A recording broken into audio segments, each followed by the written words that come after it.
Hello students, मैं अंकुर बबेले आप सभी का स्वागत करता हूं मैग्नेट ब्रेन्स हिंदी पर। मैग्नेट ब्रेन्स हिंदी एक ऐसा प्लेटफॉर्म है जो हिंदी माध्यम की कक्षा 6 से लेकर कक्षा 12वीं तक का संपूर्ण पाठ्यक्रम बिल्कुल निःशुल्क में उपलब्ध करा रहा है। मैग्नेट ब्रेन्स मतलब है फ्री एजुकेशन। आपको यहाँ पर ना तो पेमेंट करना है कोई और ना ही कोई सब्सक्रिप्शन परचेज करना है। आपको सभी वीडियोस मिलेंगे बिल्कुल निःशुल्क, वो भी क्वालिटी कंटेंट और क्वालिटी टीचर्स के साथ। चलिए बात करते हैं कि हम इस वीडियो में क्या पढ़ेंगे। तो हमारा वीडियो होने वाला है भारत में मैनचेस्टर का आना। हमारे वीडियो का टॉपिक होगा ये टॉपिक कौन से चैप्टर का है? तो ये आपका कक्षा 10वीं के इतिहास का चैप्टर नंबर 3 औद्योगिकरण के युग का एक टॉपिक है, जिसमें हम देखेंगे भारत में मैनचेस्टर का आना। मैनचेस्टर एक शहर है, आप देखेंगे एक इलाका है ब्रिटेन के अंदर। तो ऐसा नहीं है कि वो शहर उठकर भारत आ गया, मतलब कुछ तौर तरीके आए होंगे, तो हम वो उस पर बात करेंगे। भारत में मैनचेस्टर का आना, ऐसे बात की जाएगी। अब देखिए 1772 में ईस्ट इंडिया कंपनी के अफसर हेनरी पुतलो है ना, हेनरी पुतलो ने कहा कि भारतीय कपड़े की मांग कभी कम नहीं होगी। क्या कह रहे हैं कि भारतीय कपड़े की मांग कभी कम नहीं होगी। यह स्टेटमेंट किसके द्वारा दिया जा रहा है? ईस्ट इंडिया कंपनी के अफसर हेनरी पुतलो के द्वारा, है ना, हेनरी पतुलो के द्वारा, सॉरी, है ना, हेनरी पतुलो ने यह कहा था कि भारतीय कपड़े की मांग कभी भी कम नहीं होगी। तो पतुलो साहब ने ऐसा क्यों कहा? तो वो ऐसा इसलिए कह रहे हैं क्योंकि दुनिया के किसी भी देश में इतना अच्छा माल नहीं बनता है ना। दुनिया का कोई भी देश महीन कपास नहीं बनाता था और उस महीन कपास से कपड़ा तैयार नहीं करता था। तो इसी कारण से पतुलो साहब क्या कह रहे हैं कि भारत में जो कपड़ा है उसकी मांग कभी भी कम नहीं होगी। लेकिन हमने देखा कि 19वीं सदी की शुरुआत में भारत के कपड़ा निर्यात में गिरावट आने लगी, जो लंबे समय तक जारी रही है ना, बहुत लंबे समय तक वो गिरावट जारी रहती है। 1811 से 12 में सूती माल का हिस्सा, है ना, ये गिरावट वाली बात जो हम कर रहे हैं यहाँ पर गिरावट वाली बात की जा रही है। यहाँ पर आश्वासन दिया जा रहा है। कैसा आश्वासन दिया जा रहा है कि भैया यहाँ पर तो कभी कमी आएगी ही नहीं आने का ये कारण बताया उनने कि कारण क्या है, क्योंकि ऐसा माल कोई बनाता ही नहीं। लेकिन गिरावट आ गई यहां पर, तो गिरावट आने लगी। और गिरावट कब देखने लगी? आप 19वीं सदी की शुरुआत में भारत के कपड़ा निर्यात में गिरावट आने लगी और जो लंबे समय तक रही। गिरावट को कैसे देखेंगे? आप 2 साल यहां पर कंपेयर करो, 1811 से 1812 का समय और 1850 से 1851 का समय। 1811 से 1812 में सूती माल का जो हिस्सा था कुल निर्यात में, वो कितना था? 33%। मतलब कि अगर हम यहां पर कह दें तो कितना है? 1/3 भाग। और जो अगले ही 40 साल के अंदर, है ना, अगर हम इसको 1810 मान लें मोटे तौर पर, तो अगले 40 साल के अंदर 38 से 40 साल में ये कितना घटकर रह गया? 3%। इसका मतलब क्या है कि जो निर्यात में गिरावट आ रही है वो निर्यात में गिरावट दिखा रही है। अगले 40 साल में 33 से कितना हो गया? 3। अभी 2 डिजिट में नंबर था हमारा, अब 1 डिजिट में आ गया, 3 बच जाता है यहां पर। ऐसा क्यों हुआ? ऐसा इसमें क्या नेतार्थ क्या रहे होंगे? ये सब सोचने वाली बात है। आप देखेंगे ये सब बहुत अच्छी बात नहीं है, बहुत खुशी की बात नहीं है, ये सब गम वाली बातें आपको देखने को मिलेगी। क्योंकि आपका निर्यात घट रहा है ना, निर्यात घट रहा है तो क्या होगा? पैसा कम होना स्टार्ट हो जाएगा। तो इस कारण से ऐसा क्यों हुआ, इस पर भी चर्चा करेंगे। आप देखेंगे इंग्लैंड में जो कपास उद्योग है वो विकसित हुआ था, मतलब ताजा विकसित हो ही रहा था। उद्योगपति क्या थे? आयात से परेशान थे। क्या हो रहा था कि जब ये उद्योग यहां पर विकसित हो रहे थे, आयात का मतलब क्या होगा? कोई दूसरे देश से मंगाना, है ना, दूसरे देश से मंगाना। तो दूसरे देश से सामान आ रहा था, दूसरे देश से सामान मंगवाया जा रहा था, उसको मंगा रहे थे। तो इससे क्या हो रहा था? उद्योगपति परेशान थे, है ना, सामान मंगाया जा रहा था तो इससे उद्योगपति परेशान थे। कारण क्या था कि वो सामान सस्ता आ रहा था। और दूसरा, जब ये सामान आएगा इनका, है ना, जब ये सामान आएगा तो ये आपके सामान के साथ प्रतिस्पर्धा भी करेगा। मतलब क्या होगा कि मंगाए गए सामान से प्रतिस्पर्धा भी हो सकती है। क्या प्रतिस्पर्धा? मतलब कंपटीशन की भावना आएगी और जहां का माल अच्छा होगा, सस्ता होगा, वही चलेगा। ये डर इनको सताया जा रहा था। इसी कारण से उद्योगपति आयात से परेशान थे। इनने क्या किया कि सरकार पर दबाव डाला और सरकार को मजबूर किया कि आप आयात शुल्क वसूलो।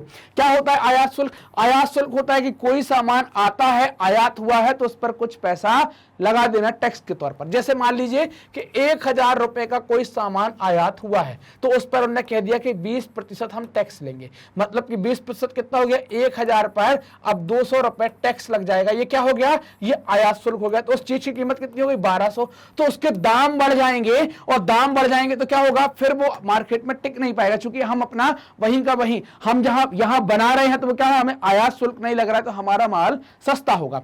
तो आयात शुल्क वसूलने के लिए सरकार पर दबाव डाला गया, सरकार को मजबूर किया गया, सरकार ने आयात शुल्क वसूलना स्टार्ट कर दिया।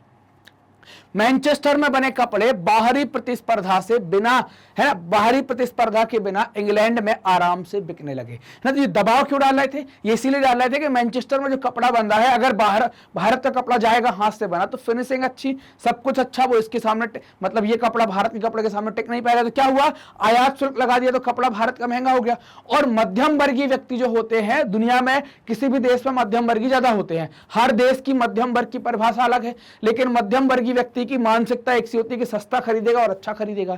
तो यहां पर जब आयात शुल्क लग गया तो ये महंगा हो गया, तो वो जो बाहर का कपड़ा उसको नहीं खरीद पाएंगे। तो क्या हो गया कि मैनचेस्टर कपड़े को बिना कंपटीशन के ही बाजार में ले गया, वो आसानी से बिकने लगा। और ईस्ट इंडिया कंपनी पर यह दबाव डाला जाने लगा कि भाई जो यहां पर जो कपड़ा बन रहा है, इस कपड़े को आप भारतीय बाजारों में बेचो, है ना, ब्रिटिश कपड़े को भारतीय बाजारों में बेचे। ये ईस्ट इंडिया कंपनी के ऊपर भी दबाव डाला जाने लगा। आप देखेंगे यहां पर ये इस तरीके का कपड़ा, ये इंग्लैंड की ड्रेस ले ली, ऐसा फिनिश गुड तैयार होता था वहां पर, है ना। तो ये तैयार, ये कपड़े की फोटो लगा दी इस तरीके से कि ताकि इंग्लैंड जैसा कुछ लगे। अब क्या होगा कि जब ऐसा कुछ होने लगा कि आयात शुल्क बढ़ा दिया, है ना, आयात शुल्क लगा दिया, आयात शुल्क लगा दिया किसके ऊपर? बाहर से कोई कपड़ा आ रहा है, और साथ ही साथ कंपनी को बोला गया कि आप अपना सामान बाहर भेजें। तो इससे क्या होगा कि भाई उनका निर्यात बढ़ेगा, क्योंकि कंपनी को क्या कह रहे हैं, कंपनी को ब्रिटेन के वस्त्र उत्पादों को क्या कहा जा रहा है कि इनको भारत के बाजार में बेचो। कहां बेचो? भारत के बाजार में बेचो। अब भारत के बाजार में बेचोगे और ये कंपनी से बना माल आया है, सस्ता है और देखने में अच्छा लग रहा है, तो इसकी डिमांड धीरे धीरे बढ़ेगी। तो आप देखेंगे 19वीं सदी की शुरुआत में ब्रिटेन के निर्यात में नाटकीय वृद्धि हुई। नाटकीय का मतलब एकदम से निर्यात बढ़ जाता है ना। ब्रिटेन के वस्त्र उत्पादों का एकदम से निर्यात बढ़ जाता है। 18वीं सदी के आखिर में भारत में उत्पादों का निर्यात जो था, उत्पादों का ना के बराबर ही निर्यात हो रहा था। मतलब भारत का निर्यात, अगर हम दो देश लिख लेते हैं, यहां पर ब्रिटेन लिख लेते हैं और भारत लिख लेते हैं, तो ब्रिटेन का जो निर्यात है, अगर हम निर्यात की बात करेंगे तो ब्रिटेन का निर्यात क्या हो रहा था? बढ़ रहा था, ऊपर जा रहा था। और भारत के निर्यात की बात करेंगे तो ये एकदम गर्त में जा रहा था, एकदम नीचे की तरफ जा रहा था, है ना। तो इसी कारण से कहा गया कि 18वीं सदी में भारत का जो निर्यात था वो बिल्कुल ना के बराबर आपको देखने को मिलेगा। आयात हो रहा था 1850 तक, सूती का आयात भारतीय आयात में 31% हो चुका था। मतलब सूती का जो आयात था वो भारतीय आयात में 31% हो चुका था, और 1870 तक पहुंचते पहुंचते क्या हो गया था? 50% के ऊपर। मतलब हम भेज कुछ नहीं रहे, विदेशी पैसा कमा कुछ नहीं रहे, उल्टा सामान मंगा रहे हैं और वो परसेंटेज भी बढ़ गया। और परसेंटेज बढ़ गया तो आप देख रहे होंगे कि भाई अब क्या होगा, पैसा बाहर जाना स्टार्ट हो जाएगा। तो आयात हमारे यहां बढ़ रहा था। अब जो बुनकर समुदाय था, जो कपड़ा बुनता था, कपड़ा तैयार करता था, उसके सामने दो समस्याएं आ गई। क्या समस्या आ गई? एक समस्या आ गई कि निर्यात बाजार जो है वो ढह गया, और दूसरी समस्या आ गई कि स्थानीय बाजार सिकुड़ चुका था। स्थानीय बाजार सिकुड़ने के पीछे क्या है? ब्रिटेन का कपड़ा, या हम ऐसा लिख दें आयातित कपड़ा, है ना। क्या लिख दें? आयातित कपड़ा, आयातित वस्त्र। इन कारण से क्या हो गया? स्थानीय बाजार भी सिकुड़ गया। तो इनके सामने परेशानी आने लगी, ये लोग परेशानी झेलने लगे, इनको समस्याएं आने लगी। स्थानीय बाजारों में मैनचेस्टर से आयातित मालों की भरमार थी। जब मैनचेस्टर का जो माल बना, मैनचेस्टर में हम क्या कर रहे थे कि मैनचेस्टर का कपड़ा बिक सके, इस कारण से ब्रिटेन की सरकार पर दबाव डाला था कि आप आयात शुल्क लगाओ। अब मैनचेस्टर के कपड़े की भारतीय बाजार में भरमार हो गई। इसी को क्या कहा गया है कि भारत में मैनचेस्टर का आना। ऐसे ही मैनचेस्टर आया है। कैसे आया है? क्योंकि भारत में मैनचेस्टर नहीं था, भारत ही दुनिया भर के देशों में था, भारत का सामान दुनिया भर के देशों में था। तो क्या हुआ कि आयात शुल्क लगा दिया, आयात पर शुल्क लगा दिया, आयात पर टैक्स लगा दिया। इससे हमारा कपड़ा जा नहीं पाया, और अपने कपड़े को टैक्स फ्री कर दिया, दबाव डाला कि भारत में बेचो। तो इस कारण से भारत के स्थानीय बाजारों में मैनचेस्टर का आयातित माल जो भी है वो उसकी बहुत भरमार होती थी। अब मशीनों से बनने वाले आयातित कपास उत्पाद इतने सस्ते थे कि अब इनका मुकाबला बुनकर कैसे करें। बुनकर बेचारे हाथ से बनाते, थोड़ा महंगा होता है, तो बुनकर उनका मुकाबला नहीं कर सकते थे। इस कारण से बुनकरों का उद्योग चौपट होने लगा। 1850 के दशक तक देश के ज्यादातर बुनकर इलाकों में गिरावट आई, और बेकारी के किस्सों की भरमार थी। मतलब जगह जगह ये होगी, वहां की बुनकर कॉलोनी बर्बाद हो गई, बुनकर मोहल्ला खराब हो गया, बुनकर शहर बर्बाद हो गया, वो तो फांसी लगा ली उसने, वो छोड़ के भाग गए। ऐसी कहानियां आपको यहां पर सुनने को मिलेंगी। बुनकरों को एक और नई समस्या झेलनी पड़ी, क्या कि उनको अच्छी कपास भी नहीं मिल पा रही थी। अच्छी कपास नहीं मिल पा रही थी और तभी क्या हो गया कि अमेरिकी गृह युद्ध हो गया। अच्छी कपास तो मिल ही नहीं थी, अंग्रेज ले जा रहे थे सब, और तभी अमेरिका का गृह युद्ध हो गया। अमेरिकी गृह युद्ध से क्या हुआ कि अमेरिका से कपास का निर्यात बंद हो गया। ये निर्यात कहां होता था? ब्रिटेन को होता था।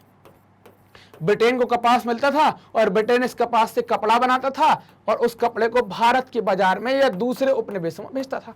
साथ ही साथ भारत का कपास भी जाता था, लेकिन ज्यादातर कपास या दो हिस्सेदार थे कपास की निर्यात में, भारत भी था और कौन था? अमेरिका भी था।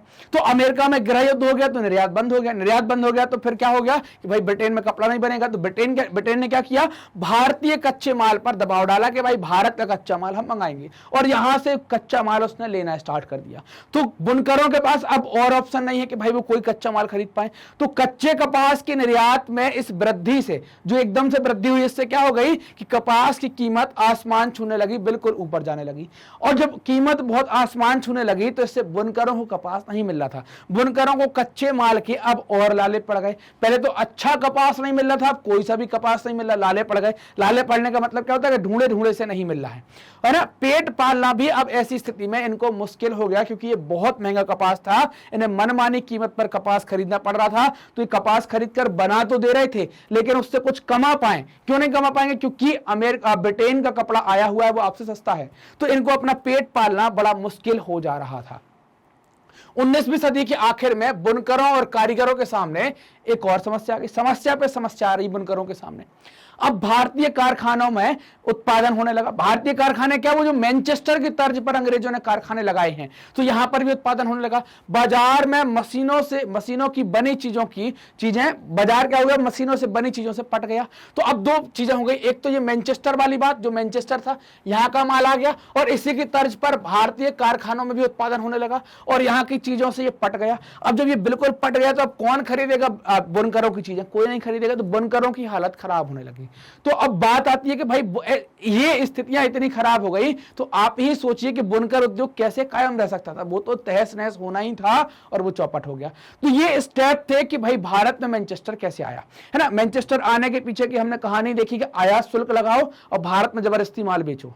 भारत में माल बेचोगे और फिर क्या हो गया कि भाई जब कपास के लाले पड़ गए तो इनको समस्या आ गई, साथ में कारखानों में उत्पादन हो गया। तो ये 3-4 कारण कि आयात शुल्क का लगना और ब्रिटिश सरकार पर दबाव डालना कि भारत में आप अपना बना हुआ माल बेचें, तो इस कारण से भारत में ये सामान बहुत आ गया। और दूसरा, जब अमेरिका में गृह युद्ध हो गया तो कच्चा माल नहीं मिला, तो भारतीय कच्चे माल को वो ले जाने लगे। जब भारतीय कच्चे माल को ले जाने लगे तो जो बुनकर थे उनके पास पहले ही समस्या थी कि उनका निर्यात नहीं हो रहा था और उनका स्थानीय बाजार सिकुड़ गया था। जब ये कच्चे माल का निर्यात भारत से होने लगा तो इसकी कीमतें बहुत बढ़ गई कच्चे कपास की, तो बुनकरों को लाले पड़ गए कपास खरीदने के और बुनकर उद्योग बिल्कुल चौपट हो गया। और दूसरा कारण क्या हो गया? भारतीय कारखानों में उत्पादन होने लगा, तो अब बुनकरों की और स्थिति खराब हो गई। तो आप अंदाजा लगा सकते हैं कि इन सब परिस्थितियों में बुनकर उद्योग किस तरीके से कायम रह सकता था। वो बिल्कुल तहस नहस हो गया, बर्बाद हो गया। क्लियर? अब ये आपकी बुक के अंदर 2 स्रोत दिए गए हैं, इनको देख लेते हैं, कभी कभी क्वेश्चन निकल जाता है। स्रोत गा क्या कहता है? पटना के आयुक्त ने लिखा, ऐसा लगता है कि 20 साल पहले जहानाबाद और बिहार में कपड़ों का बड़े पैमाने पर उत्पादन होता था।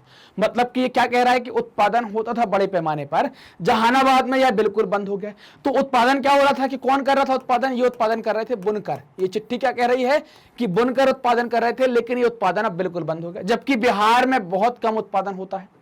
यह मैनचेस्टर में बनी सस्ती और टिकाऊ वस्तुओं का परिणाम है, जिसने स्थानीय निर्माता प्रतिस्पर्धा नहीं कर सके ना, जिससे स्थानीय निर्माता प्रतिस्पर्धा नहीं कर सके। तो आप ये समझ गए कि मैनचेस्टर कैसे सस्ती चीजें थी, इस कारण से बाजार में इनकी उपलब्धता ज्यादा हो गई। एक और सोर्स है, सोर्स घा, census report of central provinces में बुनकरों के कोष्ठी समुदाय के बारे में क्या कहा गया है। भारत के अन्य भागों में महीन कपड़ा बनाने वाले बुनकरों की तरह कोष्ठियों का भी बुरा समय चल रहा है। वे मैनचेस्टर से इतनी भारी तादाद में आने वाली आकर्षक चीजों का मुकाबला नहीं कर पा रहे हैं। हाल के सालों में वे बड़ी संख्या में यहां से जाने लगे हैं। वे मुख्य रूप से बिहार का रुख कर रहे हैं, जहां दिहाड़ी मजदूरी के तौर पर उन्हें रोजी रोटी मिल जाती है। तो ये दोनों सोर्स से आपको ये और कंफर्म हो गया होगा कि मैनचेस्टर की चीजों के सामने कैसे उनकी स्थिति खराब हो गई। आप ये समझ गए कि कैसे हथकरघा या बुनकर उद्योग या करघा उद्योग कैसे टिक नहीं पाया, ये समस्या यहां पर आने लगी। मैग्नेट ब्रेन्स ने आपकी सुविधा के लिए अपनी एक वेबसाइट बनाई है। वेबसाइट का नाम है magnetbrains.com। अपने एक एप्लीकेशन भी बनाया है, मैग्नेट ब्रेन्स के नाम से एप्लीकेशन है, आप प्ले स्टोर पर जाकर डाउनलोड कर सकते हैं। वेबसाइट का उपयोग करने के लिए टाइप करेंगे magnetbrains.com। जैसे ही टाइप करेंगे तो आपके सामने आएगा कोर्सेज का ऑप्शन। तो आप कोर्सेज को क्या करेंगे, यहां पर एक्सप्लोर करेंगे, कोर्सेज देखेंगे कि भाई कई सारे कोर्सेज हैं। आपने हिंदी मीडियम सेलेक्ट किया, फिर आप जिस भी क्लास के हैं, जो भी क्लास आप पढ़ना चाहते हैं उस क्लास को आप सेलेक्ट करेंगे, है ना। आपके सामने क्लास का ऑप्शन आएगा, बहुत सारी क्लास है। तो आप क्लास 10th के हैं तो आपने क्लास 10th सेलेक्ट करी।